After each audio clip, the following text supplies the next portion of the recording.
지난주에 있었던 것 중에 가장 대박은 아무래도 뉴스타파의 특종 보도일 겁니다. 잠입 취재를 통해서 리박스쿨의 실체를 추적을 했고 댓글 공작단 및 늘봄 학교의 운영에까지 관여하는 그런 흔적들이 이제 도출이 됐는데요. 그 부분은 우리 여러분들이 좀 더 모이시는 잠시 뒤로 핵심적인 내용이니까 좀 나눠보도록 하고 앞에서 일단은 지난주까지 있었던 TV 토론과 언론의 행태들 관련해서 또 정무정 박사님께서 불만 있게 가져오신 내용 함께 간단히 살펴보도록 하죠. 이게 되게 오래전에 발생한 일인 것 같지만 예. 사실은 지난주 화요일 날 발생한 일이죠. 네. 대통령 선거 토론에서 상상할 수도 없는 일이 벌어졌습니다. 그리고 나서 많은 보도가 나왔어요. 이렇게 막말만 남은 텔레비전 토론 이대로 괜찮냐 뭐 이런 문제 제기들이 많은 기사를 통해서 이제 보도가 되었었어요. 저는 이제 그걸 보면서 그런 생각을 한 거죠. 텔레비전 토론, 그러니까 대통령 선거를 위한 텔레비전 토론이 있었고 이제 난리가 났었고 그다음에 일단 토론이 끝났어요. 그리고 그 뒤로 나온 그것을 비판하는 여러 보도들, 그것도 또 이준석 후보의 어떤 잘못된 행태에 대해서 적극적이거나 아니면 콕 찍어서 뭐 그렇게 비판하지도 않아요. 그냥 뭉뚱그려서 막말만 남는다, 막말만 하고 있다, 네거티브가 중심이다, 뭐 이런 식으로 뭉뚱그려서 비판하는 보도들이 되게 많았어요. 네, 뭉뚱그리기 보도, 그렇죠. 뭉뚱그려서 보도를 했어요. 다 네거티브의 막말이다, 막 이런 식으로. 아니죠. 물론 그놈만 잘못했죠 일단. 그놈 잘못이 제일 크고 너무너무 크고 그것은 이전에도 없었고 앞으로도 절대 있어서는 안 되는 굉장히 커다란 잘못이죠. 네. 그러면 그거를 충분히 비판을 해야죠. 그런 얘기를 안 하고 그냥 뭉뚱그려가지고 다 나빠 이런 식으로 한다는 거죠. 근데 이제 제가 웃긴 거는 또 그거예요. 언론 보도는 그러면 텔레비전 토론이랑 다른가 수준이? 보도도 맨날 그런 식이잖아요. 막말 위주로만 보도를 그렇죠. 해야 되잖아요. 애초에 자기들이 그렇게 해놓고 후보들의 정책을 가지고 이야기를 하기를 했어요. 아니면 후보 검증에 적극적으로 나서기를 했습니까? 그냥 중간중간에 나왔던 별로 그렇게 중요하지도 않은 어떤 해프닝 같은 것들을 끌어다가 그 막말 중심으로 보도하는 그런 경향들이 되게 많았단 말이죠. 근데 어떻게 텔레비전 토론을 비판하지? 스스로가 하는 보도에 대해서는 전혀 그게 없나? 반성의 어떤 여지가? 아니면 보도가 더 낫다고 이제 보는 건가? 뭐 이런 생각이 많이 들어서 이 이슈를 잠깐만 짚고 넘어갔으면 했습니다. 네. 그리고 네, 일단 그 얘기하고 그 다음 얘기를 잠깐 더 하겠습니다. 네. 그 다음 얘기는 뭐가 있을까 궁금해지긴 하네요. 네. 네, 일단은 중요한 몇 가지 포인트를 짚어주셨는데 이준석이라는 사람이 대선 후보 토론회에서 그런 식의 얘기를 할 수 있는 것 자체가 심각한 충격이었고, 그렇죠. 그다음에 두 번째로 그걸 가지고 언론 보도를 하면서 물론 지난번들에 비해서보다는 이준석에 대한 비판이 좀 더 늘긴 했는데 전반적으로 보면 다들 문제다. 이게 뭐냐 이 얘기를 지금 하고 있는 거예요. 그런데 문제는 자기들이 이미 그런 것들 위주로 보도를 해놓고 갑자기 무슨 자기들은 이제 굉장히 좀 점잖고 이 대선 후보들은 다 망나니인 것처럼 그렇게 표현하는 방법. 이게 일단 전반적으로 지난 TV 토론을 지켜보면서 정무정 박사님께서 느끼신 내용이에요. 그죠? 네. 그러니까 저도 그 부분에 충분히 이제 동의를 하고 이 뭉뚱그리기 이게 정말 중요한 특성이거든요. 그러니까 잘못과 잘잘못을 안 가려. 그러니까 잘잘못을 가리는 게 얼마나 중요하냐면 잘잘못의 크기. 그러니까 잘못한 것과 잘한 것을 일단 갈라야 되고 모두가 잘하고 모두가 잘못하지는 않았으니까 잘못한 부분과 또 잘못하지 않은 부분을 또 갈라야 되고 잘못 같은 경우도 크기를 나눠야 되잖아요. 굉장히 심각한 잘못과 그렇지 않은 잘못들을 좀 나누고 이래야 되는데 이 변별력이 상당히 없어요. 네. 근데 의도적이기도 하고 무의식적이기도 하고. 예. 근데 이 무의식적인 뭉뚱그림 같은 경우는 그래야 숨길 수 있거든. 나쁜 놈을 숨겨줄 수가 있기 때문이야. 이 나쁜 놈을 숨겨주는 데에 왜 그렇게까지 그 정성을 다할까? 이게 저로서는 참 보면서 참담한 그런 마음이었었어요. 네. 이렇게까지 숨겨줄 애가 아니라 제일 잘못한 놈으로 두들겨 맞아야지 정상이거든 그나마. 네. 근데 왜 이준석이라는 후보는 이렇게 숨겨주려고 다들 나쁜 놈으로 만들어 놓지? 도대체 왜 그럴까? 이런 생각 같은 게 좀 많이 들었던 그런 시간이었습니다. 근데 그런 태도가 이 토론, 그러니까 대선 후보들한테만 적용되는 게 또 아니더라고요. 그 김문수 후보의 배우자가 네. 스스로 되게 모욕적인 표현을 했었잖아요. 뭐 노조라고 하면 뭐 되게 뭐 못생기고 거칠고 뭐 네. 세 보이고 뭐 이렇지만 자기는 이쁘고 뭐 이런 얘기를 했단 말이에요. 그건 왜 또 그냥 넘어가는 거예요. 네. 그건 넘어가더니 유시민 작가가 했던 얘기는 정말 개떼처럼 달려들었어요. 예. 이거는 또 뭐 어떤 잣대를 적용하면 후보와 검증의 대상에 대해서는 이렇게 놔두고 나머지 그냥 평론가에 대해서는 이렇게까지 또 얘기를 다루는 걸까요? 예. 이것도 비슷하지 않아요? 예. 이거 참 마치 짠 것처럼 됐습니다. 저도 그래서 그 얘기를 함께 하는 게 좋겠다라는 네. 생각을 했고 원래는 이 부분에서 참 언급할 가치조차 없어서 사실 언급을 안 하려다가 이거는 정말 참 이상한 작태구나라는 생각을 많이 했거든요. 설란영 씨가 그렇게 수많은 문제점이 있는 얘기들을 했고 뭐 이른바 영부인 토론까지 제안을 하면서 그렇게 나댔는데 네. 제가 이런 말하면 또 설화의 대상이 됐으면 모르겠지만 저는 나댔다라고 생각을 하거든요. 왜냐하면 그건 영부인을 우리가 뽑는 것도 아닐 뿐더러 대통령 후보의 배우자들이 그냥 선거에서 잠깐 지원 유세하는 정도를 제외하고 나서 발언의 어떤 핵심 축이 될 이유가 아무것도 없는 사람이라고. 근데 이 사람에 관련된 보도도 많았고요. 취재도 되게 많았단 말이에요. 근데 이렇게 문제된 발언들에 대해서 그렇게 집중적으로 취재하거나 비판하지 않았거든요. 네. 네. 근데 대통령 후보로도 아니고 후보의 배우자도 아닌 사람이 네. 평가한 내용은 이렇게까지 많이 보도를 그러니까요. 할까. 네. 뭐 마치 되게 신났다라는 느낌이 되게 많이. 신이 났어서요. 네. 정말 신이 났더라고. 음. 다 달려들어서 거기에 또 평상시에는 가만히 있던 단체들까지 또 달려들어서 네. 눈물이 났네 어쩌네 하면서 그걸 또 크게 또 보도를 해주고 그러니까 온 세상이 또 난리가 났죠. 그러니까 그걸 보고 또 우리의 시민들도 그렇고 다 또 화가 나잖아요. 네. 아 이게 되게 일관성이 있어요. 어떻게 보면. 그러니까 우선순위도 못 지키고 무엇을 더 중요하게 이야기를 해야 되고 무엇을 더 잘 다루어야 되는지에 대한 관심도 없어 보여요. 네. 이건 되게 심각한 수준인 것 같습니다. 네. 그러니까 이거는 아까 얘기했던 뭉뚱그리기를 넘어서 의도적으로 경중을 뒤집어 버리는 행동이거든요. 네. 경중이라고 했을 때 그 중이라고 하는 건 말 그대로 우선순위. 과연 대통령 후보로 나온 사람이 누구냐? 그리고 스스로가 한 발언의 그 세기가 어떠냐라고 하는 부분에 대해서 명백히 유시민 작가가 주목받을 것이 만약에 한 일이라면 김문수와 설란영 요 부부가 주목받아야 될 것이 99 이상 되는 건데 그렇죠. 실제로 그랬느냐는 거예요. 뒤집어가지고 이쪽은 완전히 죽여버리고 이쪽은 완전히 숨겨버리는 그런 식의 행동을 그렇게 과감하게 하는 이유는 도대체 뭘까? 네. 이런 생각도 되게 많이 들었어요. 거기에다 자기 딸을 데리고 또 공개적인 자리에서 또 정말 해서는 안 될 이야기를 하잖아요. 안타까운 죽음을 뭐라고 해야지? 그런 어떤 다른 가문, 다른 삼성 이쪽 네. 이야기를 또 이제 예를 들어서 또 했단 말이죠. 아니 이것도 그냥 넘어가면 안 되는 거죠. 절대로 그런 말을 해서는 안 되는 얘기였어요. 상관도 네. 없고. 근데 또 그런 얘기를 또 하고 그런 얘기는 또 그냥 넘어가 버리고. 저는 좀 이해할 수가 없었습니다. 그러니까 이렇게 얘기하면 이들이 아마 이제 그렇게 이제 뭐 반박을 할 텐데 아니 유시민 작가라는 사람이 얘기한 것에 정말 문제가 없었냐? 그리고 문제가 있다면 비판하는 것이 마땅하지 않느냐? 그다음에 세 번째는 유시민 작가는 굉장히 발언력이 센 사람 아니냐? 그 발언력이 센 사람에게 대해서 비판의 잣대를 들으면 이게 뭐가 문제냐? 보통 이 세 가지 정도의 아마 얘기를 하고 있고 네. 할 거라고 예상을 하거든요. 이 부분에 대해서는 어떻게 생각하세요? 그 모든 것에 가장 앞단에 있는 건 후보에 대한 검증이어야 되는 거죠. 네. 네. 그리고 후보 배우자는 당연히 후보랑 같이 묶여서 우리가 검증할 수 있는 대상이 되어야 되는 것이고요. 예. 네. 그렇기 때문에 저는 이 모든 말이 맞다고 하더라도 거기에서의 우선순위는 역시 후보와 후보의 배우자라고 생각합니다. 네. 네.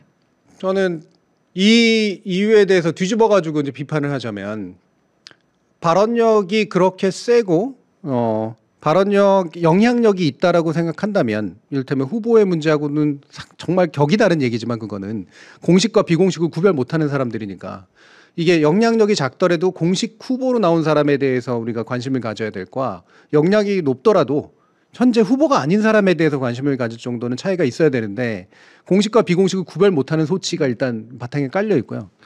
두 번째는 발언력이 그렇게 높으면 평상시에 관심 가져주지 그랬어. 그렇지 않아요? 발언력과 영향력이 그렇게 높으면 긍정적인 비판, 긍정적으로 자기들이 보기에도 부정할 수 없는 그런 이야기들 널리 퍼져줬나? 안 그랬거든. 근데 요만한 문제라도 발견이 되면 그 부분은 발언력이 세고 영향력이 세기 때문에 많이 비판하고 큰 목소리로 한 목소리로 비판을 해줘야 된다라는 전혀 잘못된 잣대는 어디서 나온 것이냐. 저는 이 부분이 일단 되게 중요하다고 봐요. 그렇게까지 발언력과 영향력이 세다고 생각하면 평상시에도 많이 보도해 달라고. 예. 중요한 비판들에 대해서 널리 퍼줘주고요. 근데 그럴 때는 그냥 다 죽은 목소리 취급을 하더니 특정한 부분들은 끌어다가 쓰는 그런 방식들을 썼다라는 것 자체가 자기 모습이 너무 심하다라고 하는 거죠. 그리고 두 번째로 비판할 만하지 않냐? 문제가 과연 없었다고 생각하냐? 저는 문제가 그다지 있었다고 생각하지 않지만 굳이 문제를 따지고 들자면 문제를 따지고 들 수 있다고는 생각을 합니다. 근데 그 문제를 따지고 두는 방식 자체가 되게 좀 저열하고 수준이 낮다라고 하는 것이 일단 문제고요. 그러니까 실제로 그런 여성에 대한 혐오라든가 노동자에 대한 비하가 문제였다면 그것이 일어나는 본령들을 끊임없이 때리고 있었어야지. 그리고 때리고 있었던 중간에 이것이 그런 소지가 있다고 판단하면 연결해서 이야기를 한다든가 그랬었는데 앞에 때리고 있지 않아 놓고 여기서 갑자기 때리기 시작을 하는 그런 거였어요. 그래서 어떤 분인가가 SNS에 그걸 올렸던데 니들이 진짜 평상시에 여성 노동자에 대해서 그렇게까지 관심을 가졌던 애들이었었냐라고 이제 얘기를 하죠. 충분히 이제 당연히 그런 비판을 해야 된다고 생각하고요. 저는 이제 옹호까지는 아니지만 굳이 말하면 이제 유 작가님은 약간은 그 나름대로 과감하게 선을 탄 거죠. 비판의 강도를 높이기 위해서. 그게 흔히 말하는 이제 사회학적 비판이거나 약간 더 어려운 말로 흔히 징후적 독해라고 얘기하는 거거든요. 누군가의 속마음에 있었던 일을 우리는 알 수가 없어요. 하지만 속마음에 있었던 일을 자기 스스로가 발언한 것, 그리고 행위한 것들을 보고 그 사람은 이랬을 것이다라고 하는 식으로 이제 분석을 하고 비판을 하는 방법들을 많이 쓰거든요. 근데 이게 대중적으로는 익숙하지 않은 방법일 수 있지만 충분히 분석과 비판을 해서 많이 사용되는 방법입니다. 물론 그 위험성은 분석자나 비판가가 이제 감당해야 될 그런 일이긴 하겠죠.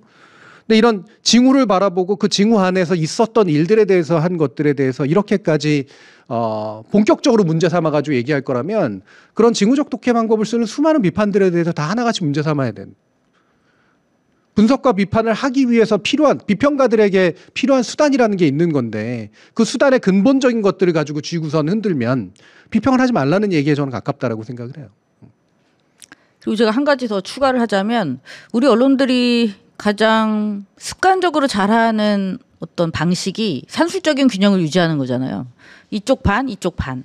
그러면 예를 들어 유시민 작가의 그 비판에 대해서 정말 비난을 하고 싶었다면 그런 이야기가 나왔던 이유를 다뤘어야죠. 네. 설현영 씨가 분명히 이 이야기 한 게 있잖아요. 그럼 이거를 한 50 하고 그다음에 유시민 50 하고 이러면 공평한 거 아니겠습니까? 네. 근데 그런 기초적인 그전에 습관적으로 하던 그 50대 50도 하지 않았어요.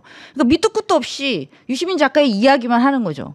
왜 이 이야기가 나올 수밖에 없었는지는 분명히 설현영 씨가 했던 얘기를 다뤄야지만 이게 가능해지잖아요. 그래서 보통은 어쨌든 기승전결을 맺어야 되니까 이 얘기를 하죠. 그래서 이거에 대해서 이렇게 이야기했다라고 해야 하나의 이야기가 되는 거예요. 근데 이 앞을 다 잘라놓고 이 얘기만 하는 거죠. 이건 또 신종 새로운 방식이에요. 네. 그리고 이제 평상시에 이런 여성 노동자에 관련된 문제에 그나마라도 관심이 있어서 이 부분에 대해서 혐오적 발언을 하는 사람들에서 비판을 해왔다라고 생각하는 그룹들이 만약에 한 발언이라면 거기에 대해서는 약간의 인정은 할 수도 있는데 거기에 대해서도 이제 하고 싶은 말이 실제로 이것의 효과가 뭘까? 유 작가가 한 발언을 듣고 사람들은 야 역시 그 여성 노동자들은 저렇게 비천하고 비루한 의식 세계에 갇혀 있고 그래서 남편 잘 만나가지고 그냥 신분 상승이나 꾀하는 그런 집단으로 이해할까요? 네. 저는 그렇지 않을 거라고 보거든요. 특정 개인에게 더 많이 집중하겠지. 특정 개인이라고 하는 존재가 어떻게 자신의 좋은 이력, 그러니까 좋은 이력이라고 얘기하는 건 나름대로 노동자로서의 지위를 그 당시 시대적인 조건에서도 극복하고 여성 노동자로서의 지위를 극복하고 노동운동을 하려고 했던 사람들이 보였던 변절의 방식들이 자 실제 여성 노동자나 저 노동자 계층에겐 얼마나 안 좋은 영향을 줬을까라면서 현재 자신의 위치를 받아들이고 극복하려고 노력하는 사람들에 대해서 오히려 더 연대감을 가지려고 하게 되지 않을까? 저는 그게 현실적인 효과라고 보거든요. 즉 문제는 그 개인에게 돌리고 그 개인이 보여주고 있는 자신의 이력을 과장해서 자신의 것으로 전유하려고자 하는 태도에 훨씬 더 비판적인 태도를 갖는 것에 순수한 효과, 긍정적인 효과가 훨씬 더 클 거라고 생각을 해요. 즉 유 작가님의 그 비평을 듣고 다시 한번 말하건대 여성 노동자에 대한 신분적 비하를 하려고 하는 사람들의 수가 늘어날 거라는 그런 이상한 망상은 어디서 오는 걸까? 그러니까 유시민 작가가 미웠던 거죠. 네. 특히 내란이 발생한 이후에 유시민 작가가 굉장히 많은 채널에 적극적으로 나가서 굉장히 많은 이야기를 했었잖아요. 그리고 많은 사람들이 우리의 신경 안정제다 이렇게 평가를 하기도 하고 이 모든 모습이 싫었던 거예요. 네. 네. 왜냐하면 나는 언론이고 나는 기자고 우리가 이렇게 많은 이야기들을 이렇게 하는데 이거는 효능감이 하나도 느껴지지 않아. 네. 우리 얘기는 다 무시당하는 것 같아. 근데 유시민은 저 사람이 뭔데 여기저기 다니면서 우리를 막 까고 이거 아니라고 하고 자기가 정리해서 막 이야기하고 근데 그게 사람들을 막 움직이는 게 보이는 거죠. 그러니까 언론 입장에서는 가뜩이나 미운 놈이 더 밉고 너무 얄미웠던 거지. 네. 그러니까 옳다구나 하고 이번에 아주 그냥 물고 늘어지는 거죠. 네. 저는 그 마음이 어떤 마음이었을지 알 것 같습니다. 네. 네. 그러니까 이게 일종의 판도끼가 돌아가는데요. 여기에 가장 좋아라고 반응하는 작자들이 누구냐면 평상시에 노동자 비하하고 장애인 비하하고 여성 비하하고 했던 집단들이에요. 정치 집단들. 네. 그 집단들이 가장 좋아하면서 현수막 걸고 있습니다. 학력 비하하는 사람 어쩌고저쩌고 이러면서. 네. 그게 바로 저는 판도끼라고 생각을 합니다. 네. 그들에게 좋은 일인 거죠. 사실. 그래서 이게 이제 바로 그 정말 나쁜 것들의 잘잘못을 정확하게 구별해서 정확히 지어야 될 책임을 묻는 그런 방식이 아닌 뭉뚱그리기 내지 선후 관계를 뒤바꾸기, 예, 책임 관계를 뒤바꾸기 이와 같은 그런 행태들이 여러 가지 TV 토론을 보도하는 그런 과정이나 최근에 유 작가님을 둘러싼 여러 가지 논란들에서도 그냥 너무나 명확하게 드러나고 있다. 이런 생각이 들어서 예, 첫 번째 이슈로 이제 일단 좀 살펴봤습니다. 저 하나만 네. 추가를 할게요. 저는 그 TV 토론으로 잠깐 다시 돌아가서 말씀을 드리자면 방송사가 주관하고 기획을 한 토론은 아니었어요. 중앙선거방송토론위원회가 주관한 그리고 방송사는 그냥 중계만 했던 토론인 건 맞습니다. 네. 그러면 방송사의 책임은 정말 1도 없느냐? 그렇죠. 이게 뭐 제재를 할 정도의 그러니까 굉장히 심한 제재를 할 수 있었으면 좋겠지만 실제로는 그게 되게 어려운 부분들이 있습니다. 그렇지만 저는 그럼에도 불구하고 이 얘기는 해야겠어요. 아무리 방송사 주관이 아니라고 해도 어떻게 진행자가 그렇게 무기력할 수가 있어요? 아니 그렇잖아요. 이게 우리나라의 그래도 대표적인 의미 있는 방송사들이 이걸 다 중계를 했고 돌아가면서 이제 진행도 했잖아요. 네. 근데 그 진행자의 수준이라는 게 이 정도였던 거야.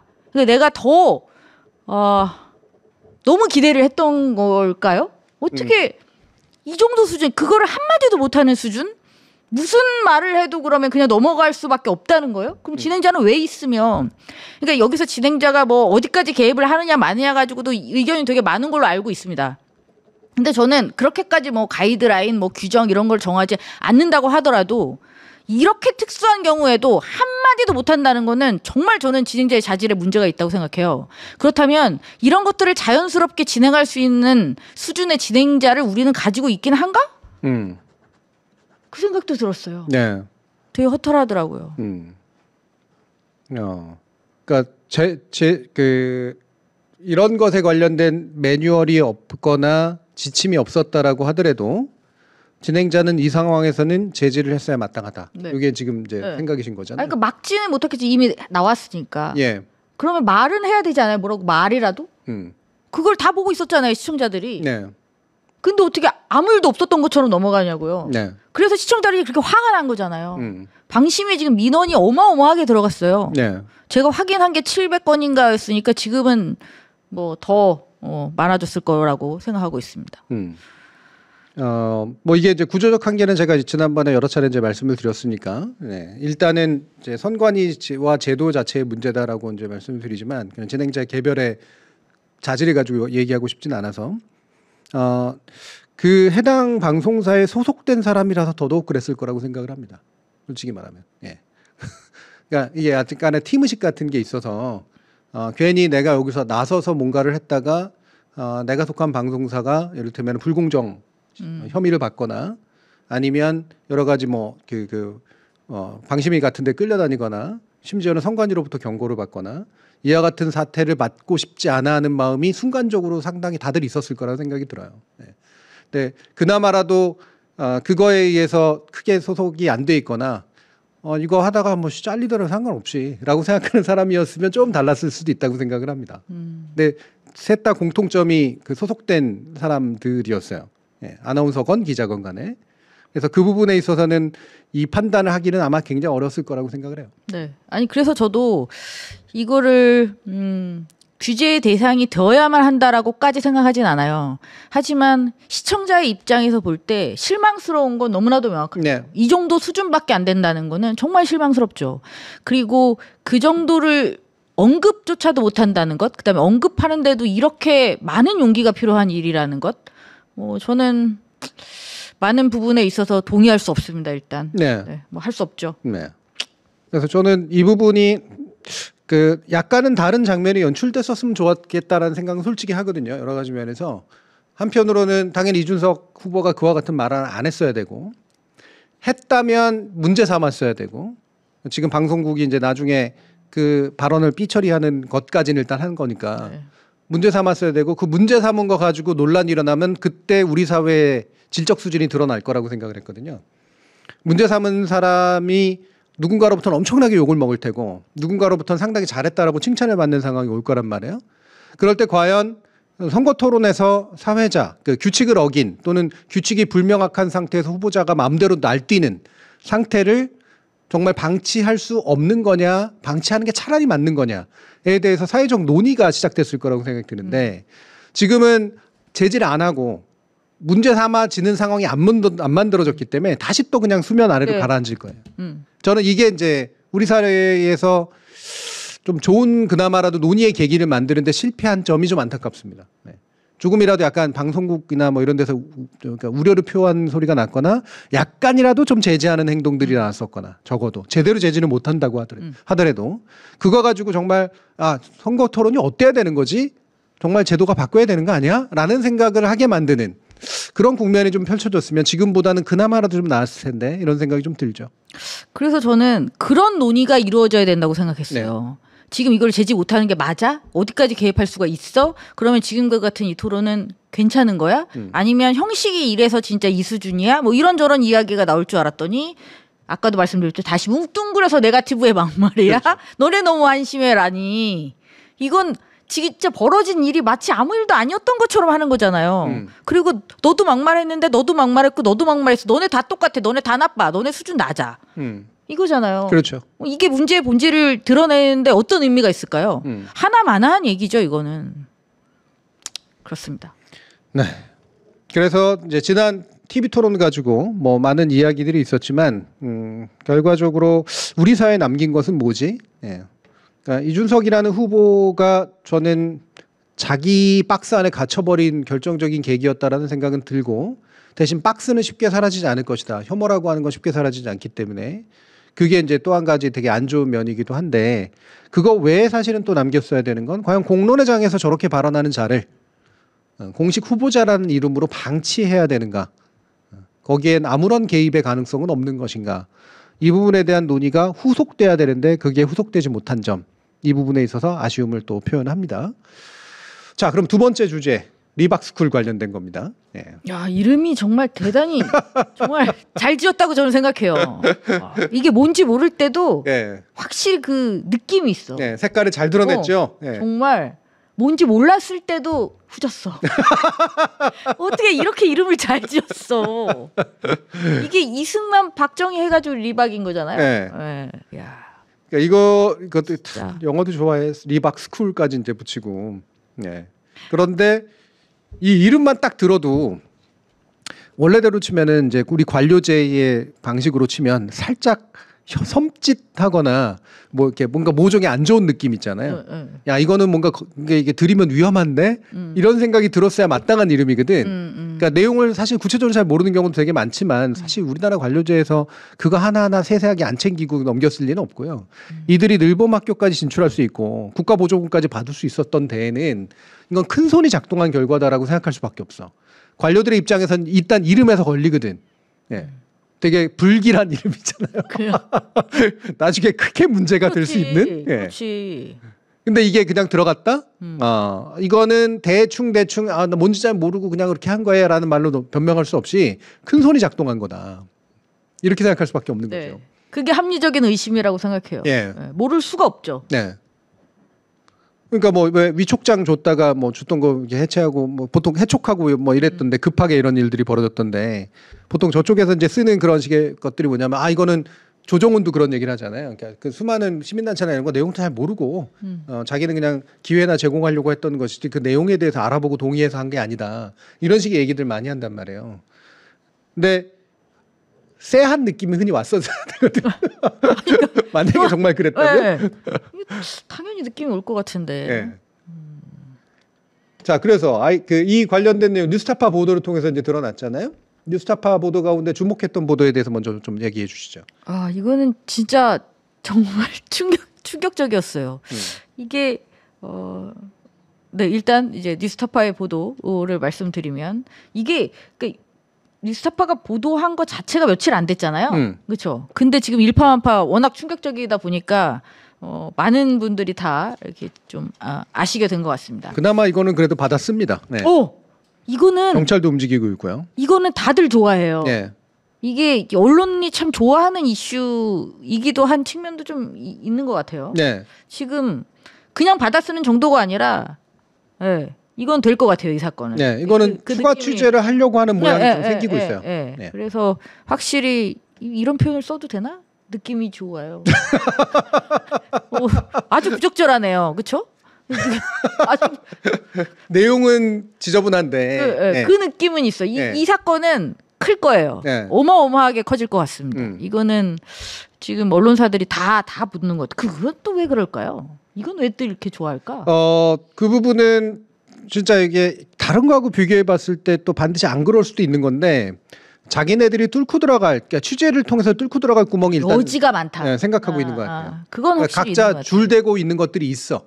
그리고 그걸 파면은 뉴스타파 보도를 쫓아가는 것 이상의 것들도 할 수 있다라는 생각이 좀 들어요. 일단. 그리고 이게 여러 가지 자극적인 소재들이 겹쳐 있거든. 일단 하나가 댓글 공작이라고 하는 부분. 그렇죠. 그리고 늘봄 학교라고 하는 부분. 지금 너무 많지 지금. 교육 문제. 여기에 이제 돈이라고 하는 게 연계됐단 말이에요. 이러면 이 각자가 약간 다 폭발성이 있는 그런 식의 주제고 특히나 늘봄 학교. 전 이 부분이 제일 셌다고 생각을 하는데 애들 이 학교에 이따위 애들이 들어가서 교사 교사 노릇을 할 수 있다고? 이 부분은 정치상에 어떡한 약간의 충격을 먹은 것 같아. 언론도 약간의 충격을 먹은 게 좀 있는 것 같아. 자기 애들 생각이 난 거지. 그치. 아니 정말 충격적이었어요. 예. 그러니까 이게 뉴스타파가 이걸 정확히 알고 들어갔다기보다는 이제 언론장악 카르텔을 추적하면서 여러 이제 시민단체들 굉장히 많잖아요.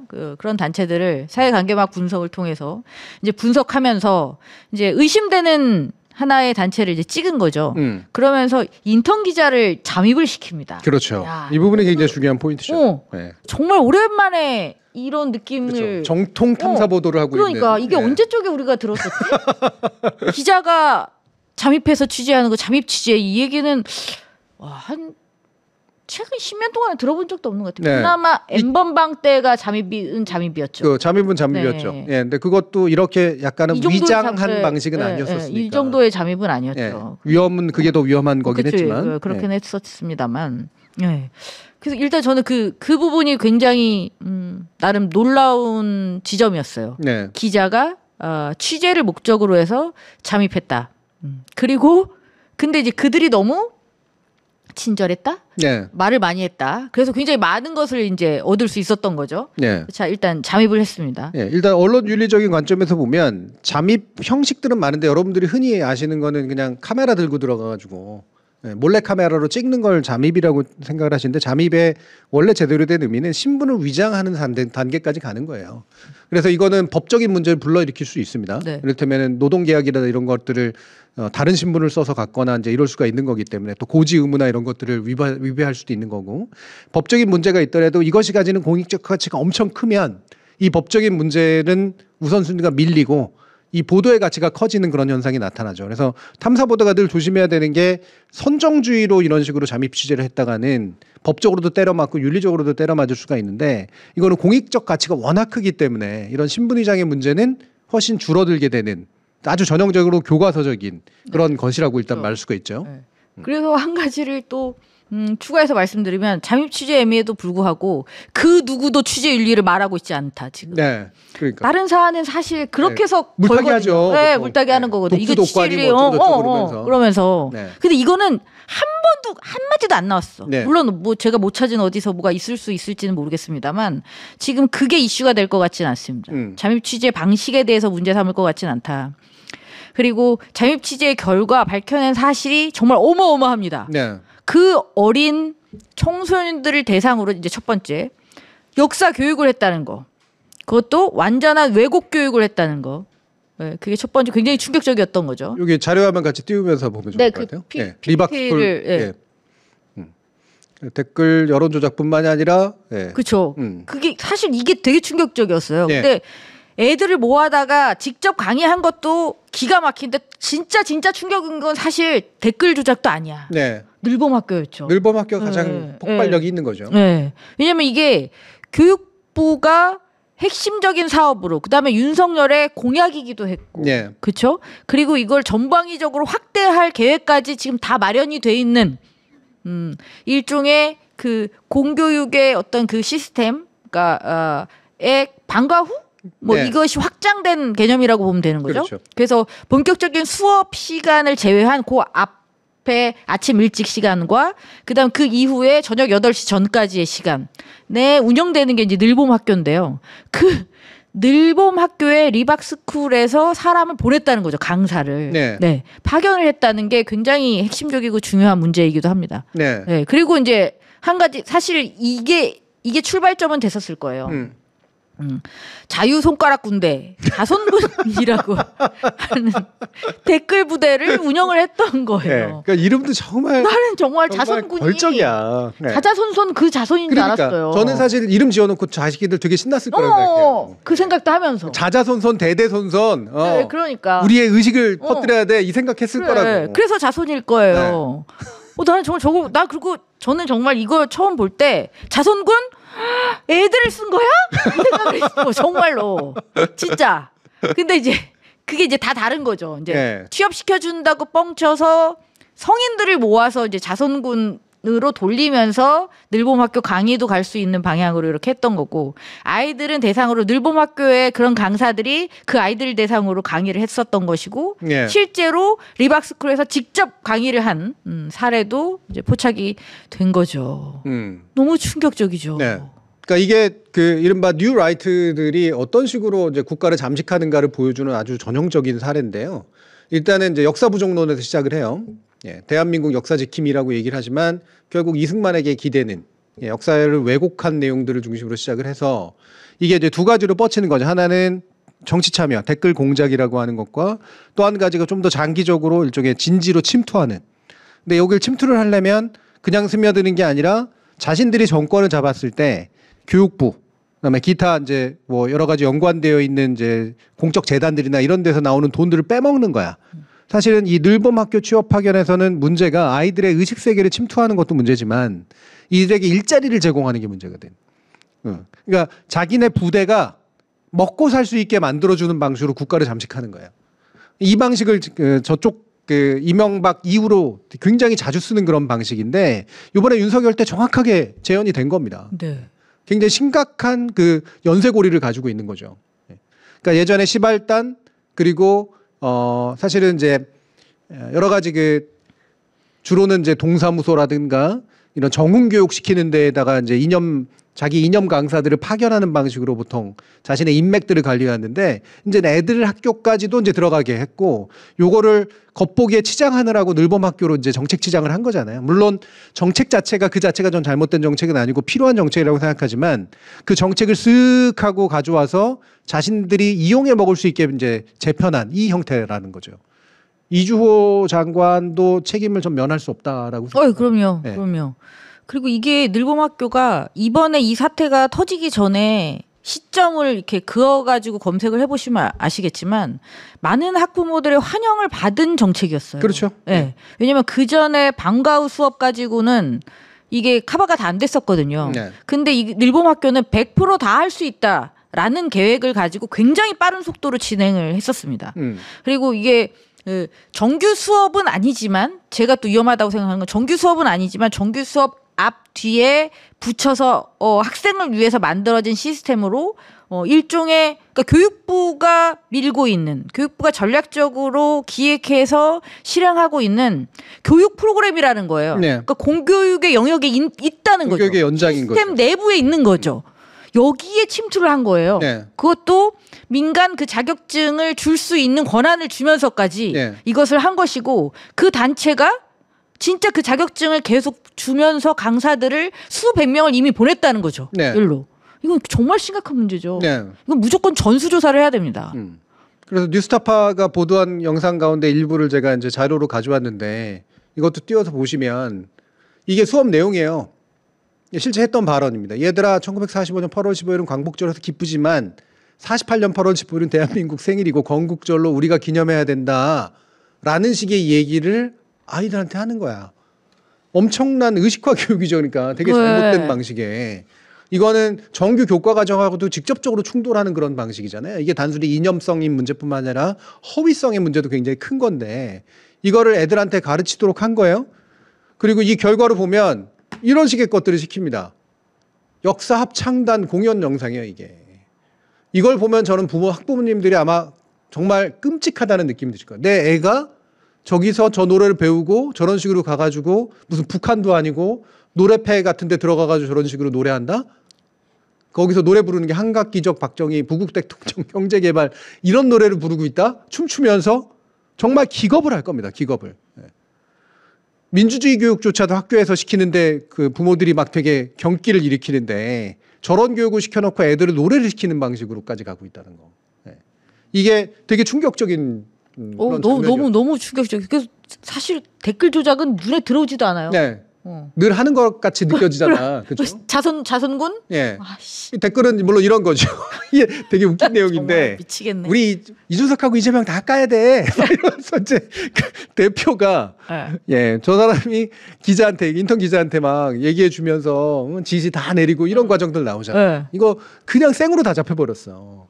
그리고 하루 만에 자격증도 줬대요. 예. 그거 아직 못했는데 괜찮아. 너. 그러면서 줬대. 난 정말 미칠 것 같아. 어떡하면 좋아 이거를.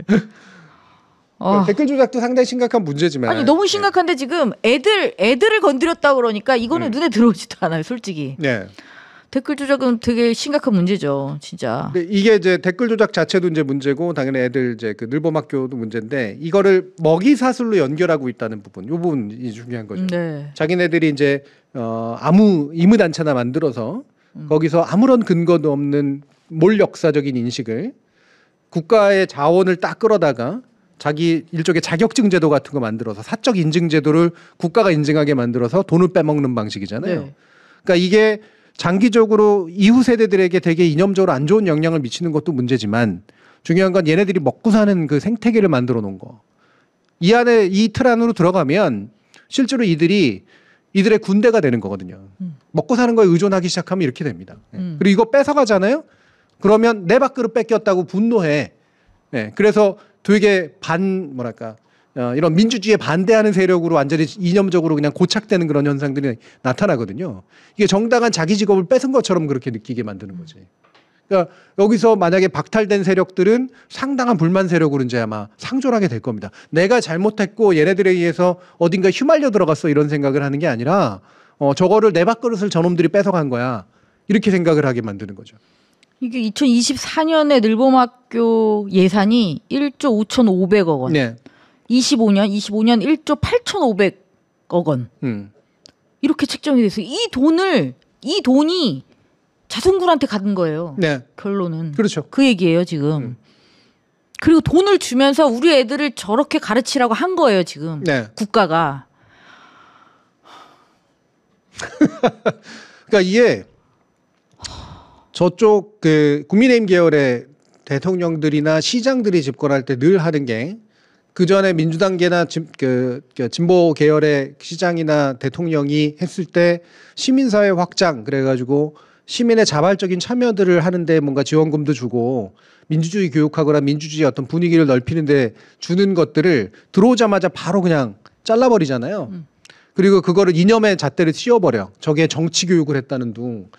정치 잔당들을 매겨 살리는 그런 루트였다는 등 이런 얘기를 하는 이유가 자기들이 그 짓을 하고 있었던 거야. 그리고 앞으로도 하고 싶은 거지. 근데 얘네들이 내 밥그릇을 뺏어간 거야. 이런 식의 시각으로 보는 거예요. 이게 되게 심각한 사회적인 문제를 남깁니다. 그러면 정권이 바뀌고 나서 또는 이제 지자체의 어떤 권한이 바뀌고 나서 시민사회 확장을 위해서 우리 민주주의 교육을 하고 시민사회들의 어떤 참여를 높이는 그런 것들을 예산 쓰는 거에 대해서 저쪽 진영은 또 너희들 봐라 니들 잡았더니 이런 식으로 하지 않느냐 이런 식의 이제 얘기를 할 거거든. 이런 식으로 국가가 공적으로 해야 될 일들을 완전히 신뢰관계를 무너뜨리는 그쵸. 이런 방식을 취하고 있다는 거예요. 이게 굉장히 참 우리 사회를 위해서 되게 부정적인 일입니다. 네. 아니, 그리고 교육청은 뭘 하는 거예요? 뭘 한 거예요? 교육청은? 그러니까 이루고 나면 어떤 일들이 벌어지냐면요. 약간 좀 더 민주주의를 확대하려고 하는 정부가 들어서게 되면 관료들이 되게 몸을 사려요. 예. 그래서 조금이라도 좀 정치적으로 특정한 성향이 있거나 아니면 유명하거나 이러면 강사로도 막 안 부르고 문제가 있다라고 생각해서 반려하고 막 그럽니다. 그러면 이른바 이제 막 아무런 색깔도 없었던 여기저기 다 팔려먹던 사람들 있죠. 예. 이른바 이제 중립을 표방하는 그런 좀 이상한 분들이 있어요. 이 사람들은 어느 정부든 잘 쓰여. 예. 그리고 나서 저쪽 정부가 들어서게 되면 그쪽에서는 또라이들을 또 써요. 이 중립을 표방하는 사람들과 함께. 이게 반복되는 현상들이 나타나게 된다는 거예요. 그래서 관료 공무원이 썩는 거잖아요. 네. 네. 그러니까 나라 돈으로 정말 의미 있는 그런 진전을 이루어야 될 때는 진전을 이루지 못하고 반대로 후퇴를 할 땐 나라 돈이 들어가는 이 악순환이 계속 반복되고 있다. 이거는 교육부, 그다음에 교육청, 그리고 서울교대 이게 연관된 조직들은 다 이잡빛이 감사를 해야 될 것 같아요. 네. 네, 진짜. 이게 그럴 수 있는 그 능력은 되는 건가? 지금 교육청은 교육부랑 별도로 뭐 전수조사를 하겠다고는 하는데 지금까지는 뭐 한 건데? 교육청은 어떤 역할을 했는지 또 모르겠는데요. 정말 낮은 수준인 게 이게 자격증 주겠다고 해서 사람들 모집해서 청년들 모집해가지고 공작팀에 네. 허드렛 일에 쓴 거 아니에요? 네. 그렇지. 그리고선 약간 보상식으로 해가지고 자격증 띡 하고 내주고 취업시켜줬어. 네. 취업시켜줬으니까 다 우리 팀인 거야. 이런 식으로 이제 포섭하는 네. 신천지보다 못한 짓 한 거예요. 아니 이게 얼마나 많은 부모들의 가슴을 쳤겠어요. 그렇잖아. 애들 그 앞뒤로 이 돌봄 학교, 늘봄 학교라는 게 얼마나 부모들이 원했던 정책이었는데, 네. 근데 애들을 그런 사람들이 가르쳤다는 걸 알면 이 부모들이 무슨 생각을 하겠냐고. 네. 그러니까 제도권 영역에 대한 공적 신뢰는 잠식시켜버리고 네. 자기들이 권력을 줄 때는 그거를 더 극단적이고 정말 지저분한 인간들에게 밥벌이 기회를 주는 그러니까요. 이런 방식이 이제 반복되고 있는데 이건 정말 심각하게 근본을 해서 정말로 문제가 뭔지에 대해서 사회적으로 공감을 이끌어내는 어떤 조사와 처벌이 필요하다고 생각을 하는데 이번에 이제 이재명 후보가 그 교사들에 대해서 그 업무 시간 외의 정치 활동에 대해서는 허용하자라는 식의 공작 냈다고 네. 교사의 정치화를 방치한다는 등 뭐 우리 학교가 정치에 무슨 판이 된다는 등 이따위 얘기를 하고 현수막 걸고 있는 게 저들이에요. 여기에 바로 이게 그림 읽어야지. 니네 정부가 이 짓 했어요. 라고. 교사들의 정치 활동을 하는 게 낫지 차라리. 그리고 수업 시간에 대해서도 수업 시간에도 민주적 가치랑 헌정적 가치에 대해서는 얘기를 해야지. 그게 무슨 정치 활동이야. 그러면서 저는 또 불안해졌어요. 이걸 보면서. 이것만 했겠어? 그럼요. 네. 그러니까. 여러 가지를 해 먹었죠. 네, 여러 가지에서 이 정도 사이즈로 했을 거라는 생각이 들어요. 당장 대표적으로 우리 분야의 언론진흥재단 거기가 막대한 돈을 공적으로 쓰는 데 아닙니까? 그쵸. 언론 관련 분야로 이게 연구 지원도 하고 학술 지원도 하고 뭐 기자들 지원도 하고 그러는 건데. 솔직히 그 정부 광고 얘기를 얼마나 오랫동안 그러니까요. 했어요. 네. 정말 그 돈을 진짜로 저들의 이 아가리에 쳐넣느라고 그렇지. 지난 몇 년간 활동을 해왔잖아요. 솔직히 말하면. 그 돈 내서 그 쓰레기 같은 기사 쓰게 한 거야. 가장 극단적인 사례가 이번에 뉴스타파 압수수색 보면 나옵니다. 거기에 앞에 장면에서 나오는데 그 무슨 가짜 뉴스 뭐 어쩌고 하는 그 세미나를 해요. 네. 거기에 KBS 현직에 있는 국장이 나와가지고 뉴스타파 욕합니다. 저놈들 위험한 놈들이라고. 거기에 김장경 같은 사람 앉아 있고요. 네. 그 밑에 보면 스카이데일리가 같이 공동 주최 비슷하게 하는 걸로 써 있어요. 스카이데일리가 어떤 언론사입니까? 네. 근데 걔네들이 가짜 뉴스를 퇴치해야 된다라는 세미나를 하는 장소에 지들이 모여 있어. 가장 후진 시민 단체와 한 방송사를 거덜냈던 인간과 그리고 생산하는 그 주체가 언론진흥재단이라고 하는 공익단체의 지지와 지원을 받아가지고 해요. 정부 광고도 엄청나게 받았잖아요. 스카이데일리 같은 데가. 네. 이따위 짓을 하는 거예요, 지금. 이건 5년 내내 해도 다 못 잡을 것 같아요.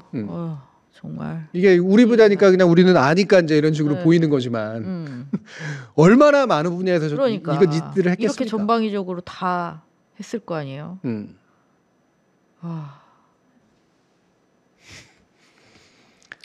근데 이거는 아무튼 딴 거랑 또 다른 것 같아요. 네. 이거는 애들이잖아. 우리 애들은 건드리지 말았어야지. 그렇죠.